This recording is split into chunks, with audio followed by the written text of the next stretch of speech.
మరి ఎప్పుడే భగవంతుడనా నిజ రూపం ఈ కవుల వాళ్ళకి ఎట్ట చూపని అనుకోని అమ్మవారు వాడు విల్ల రేణుక ఎల్లమ్మ దేవైనా ఒకవేళ పిడికడంత బండారు పట్టింది పిడికడంత యాపాకు పట్టుకొని వైశాఖవనం మీద ఎగదల్లుతుంది రేణుక ఎల్లమ్మ దేవి ఆ వైశాఖవనం ఎగదల్లే వరకు వైశాఖవనం అంత ఆగమైపోతుంది గాయకెత్తరైపోతుంది రా నాయన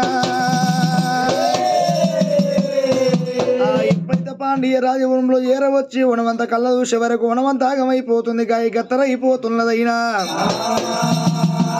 మరి చెట్ల కూడా పోతేనే ఓ రాక్షములు ఉండేది భగవంతుడు రాక్షములు మాయమైపోయి మట్టి కూడా లోపడుతున్నాయి దానిలో కళ్ళు మాయమైపోయింది శివ రక్తం అవుతున్నది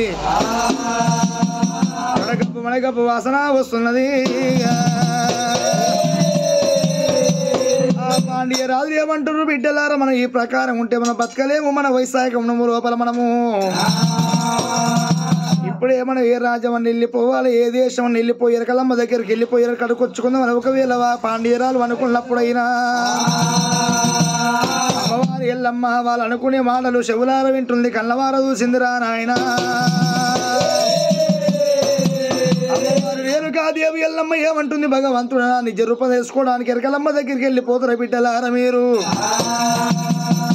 ఎరకల్లాంచారి నీకేడ దొరకాల బిడ్డలారు అనుకోని అమ్మవారు రేణుక ఎల్లమ్మ స్వయాన ఎరకల్లాంచారి అవతారం ఎత్తినది ఎల్లమ్మ అవతారం ఎత్తినది ఎల్లమ్మ ఆ స్వయాన రేణుకాదేవి ఎల్లమ్మ ఎరకల్లాంచారి అవతారం ఎత్తుకొని